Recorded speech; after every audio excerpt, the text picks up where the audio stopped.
Your initial thoughts might not be the only way to bring a solution to something. Your initial thoughts might not be the only way to view a situation or a problem. Challenge those negative thoughts.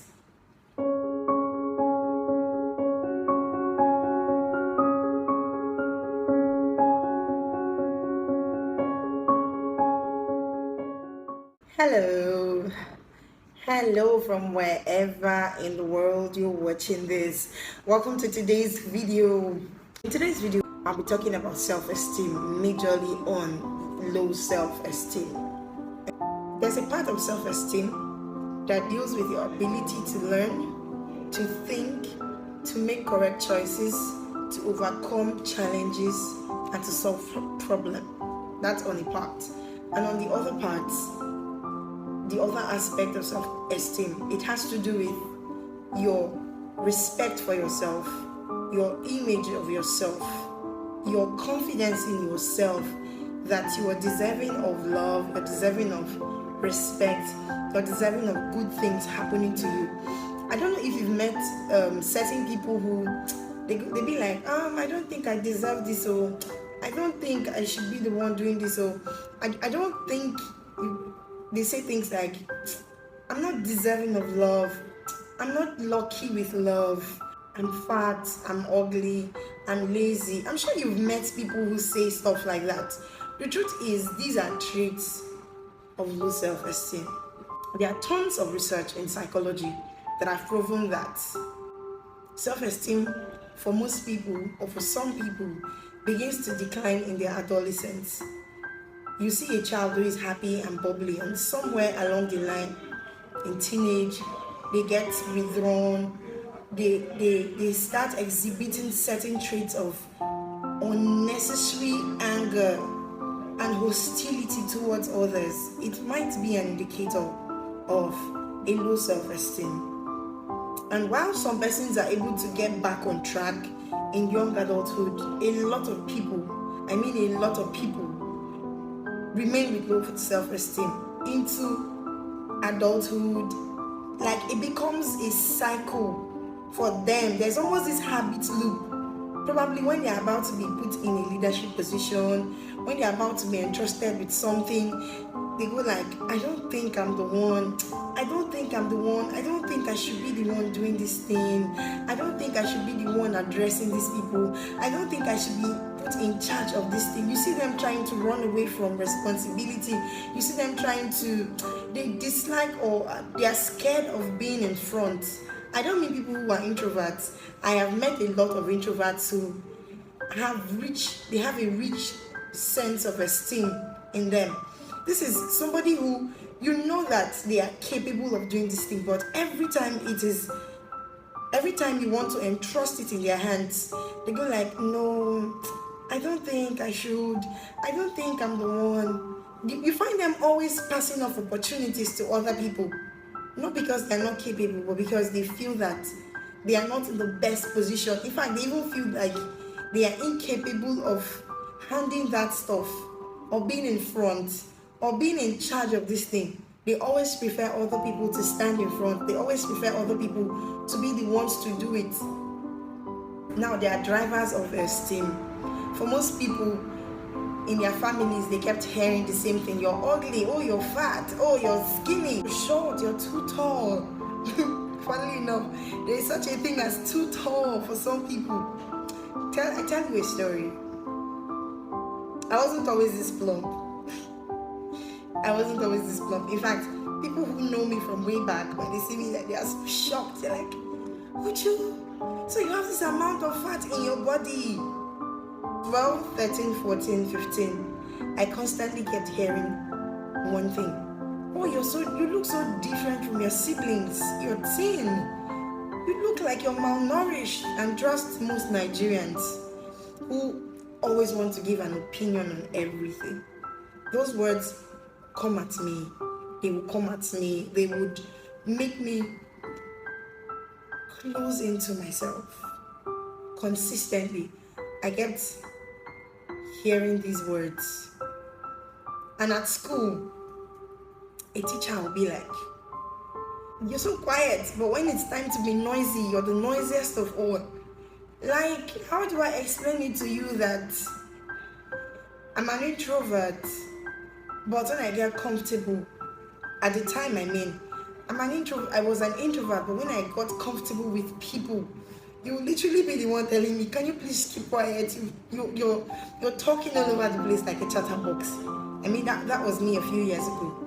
But you see, these things over time had an effect on me. Family is supposed to be the biggest formation ground for most people. But sadly, a lot of persons are carrying words they've been told from their houses. I see you, Lodo, you're not fine, you're ugly, you're too fat, you're too thin, you will never amount to anything. It's at this point I would like to say that words are powerful. They seem harmless. Yeah, they seem harmless. In fact, you hear people say things like talk is cheap. No, darling, talk is not cheap. When you consistently keep telling people over time, you're ugly, you're ugly, you're ugly, a time will come, it sinks into their subconscious mind. They begin to re-echo those words. I am ugly, I am ugly, I am ugly. The sad truth is, some people today, the thoughts in their head are an echo of the things people have said to them. The thoughts in their head are an echo of the things people have said to them. So, the home and the society is one of those places. Family is the bedrock of how esteem is built. In high school, I'm so sure we were all taught agents of socialization. Those agents of socialization, you saw the family, society, associations, places of common interest, the church, the mosque, etc. As good as those places are as agents of socialization, for some people, those same places were agents of low self-esteem. Now, the good news is you can be better. Okay? You can be better. You may have had low self-esteem for 20 years, 10 years. It may have been a habit that has grown with you. But there are steps you can take to change it. Number 1, remember or recognize situations that affect your self-esteem. Recognize situations, locations, and people that inspire low self-esteem in you. If there's this person you know, every time they come around, with what they say, with what they do, with how they say it, you end up feeling terrible about yourself. This would be a great time to put them at arm's length. Hey, I love you, but let me love you from a distance. You're not great for my health. You're not great for my mental wellness. Recognize situations and people that trigger low self-esteem. Now to the second point in dealing with low self-esteem. Become aware of your thoughts and beliefs. Become aware of who you think you are. Become aware of who you think you are. I love referring to the Bible so much because it helps you navigate life. As a man thinks in his mind, so he is. Become aware of your thoughts and beliefs. Who am I? Who do I think I am? You might want to get a pen and a paper and do this simple exercise. Write it out. Who do I think I am? Now, be as objective as you can be. Be honest, be true to yourself, because the last person you want to lie to is yourself. Be true to yourself. Write out everything you think you are. And I bet you that is actually who you are.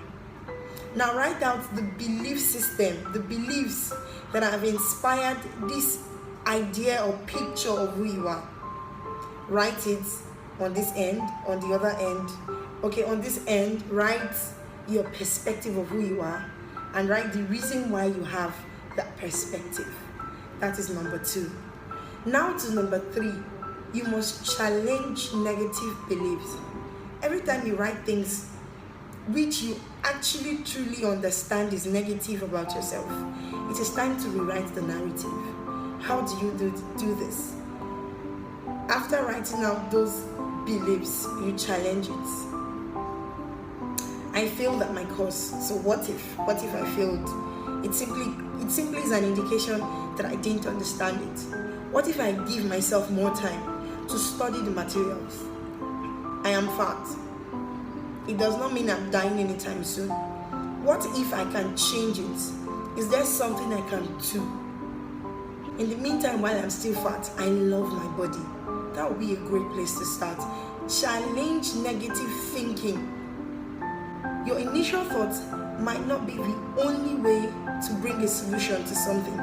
Your initial thoughts might not be the only way to view a situation or a problem. Challenge those negative thoughts. Those people who keep saying you're fat, go ask them. You can ask them, so what if I'm fat?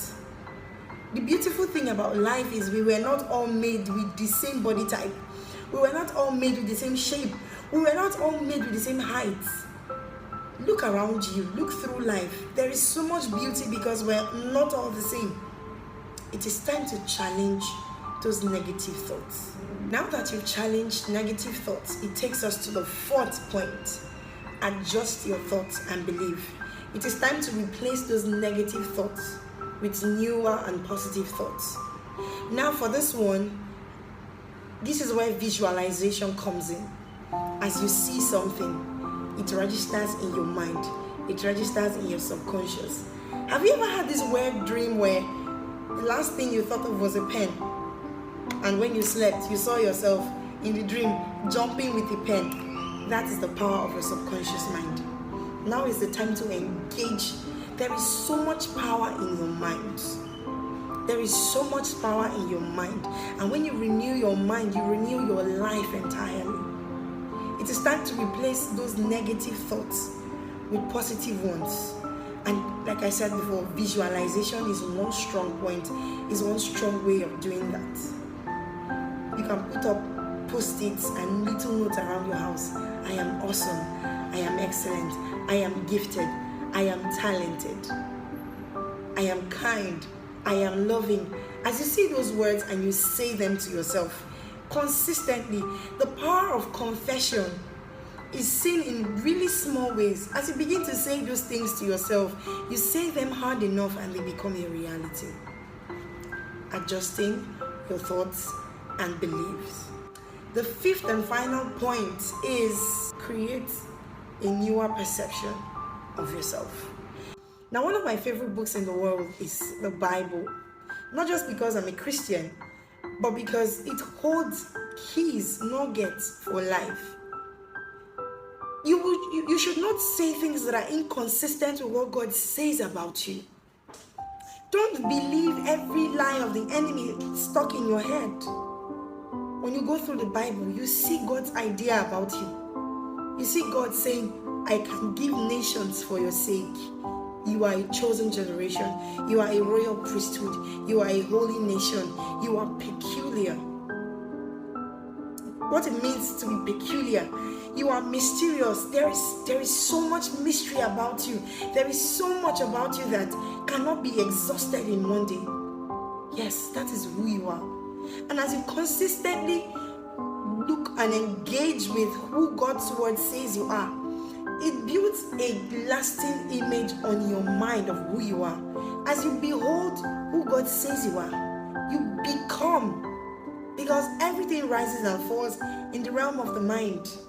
As you behold who God says you are, you become exactly who He thinks you are.